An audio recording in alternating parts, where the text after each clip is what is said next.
Bonjour et merci de votre fidélité à l'émission. En 1970, Michel Delpech vend plus de 1 million d'exemplaires de son 45 tours White is White, devenant ainsi la meilleure vente de disques de l'année.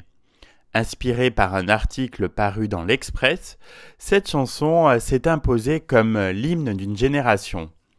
Après une enfance passée en région parisienne, à écouter en famille Luis Mariano et Tino Rossi, le jeune Michel Delpech monte à 16 ans un petit orchestre avec des copains du lycée de Pontoise où il poursuit ses études. Il a ainsi son premier contact avec le public. Exaspéré quelque peu par les faiseurs d'idoles qui voyaient en lui un futur grand chanteur de rock and roll, il retourne très vite à son plus cher projet, devenir journaliste. Pourtant, pendant cette période, il se lie d'amitié avec un jeune compositeur doué, Roland Vincent.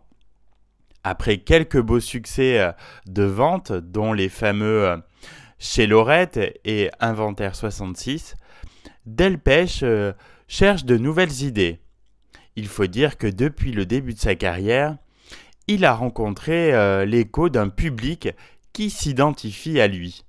Ses chansons sous forme de tranches de vie, avec des textes simples et intelligents, séduisent de plus en plus. L'écriture du texte de la chanson White is White a lieu à la fin du mois d'août 1970. Un jour, Michel Delpech tombe par hasard sur un article consacré à la 3e édition du festival de l'île de White dans l'hebdomadaire L'Express. La journaliste évoque l'ampleur du phénomène des 28, 29 et 30 août 1970. Un rendez-vous historique avec plus de 600 000 personnes qui, ces jours-là, se rassemblent autour d'une scène sur laquelle se produisent Jimi Hendrix, Joe Cocker, Tom Paxton, The Who, Donovan, Leonard Cohen et les Moody Blues. Inspiré par cet article et voulant faire un jeu de mots en réponse à la chanson du groupe Los Bravos Black is Black, sortie en 1966 et reprise en français par Johnny Hallyday, Michel Delpech trouve l'idée de départ du titre. Ainsi, avec la musique et les arrangements folk de son complice Roland Vincent, Michel Delpech écrit un de ses plus beaux textes. Résultat, plus d'1 million d'exemplaires du disque 45 tours White is White se vendent en quelques semaines.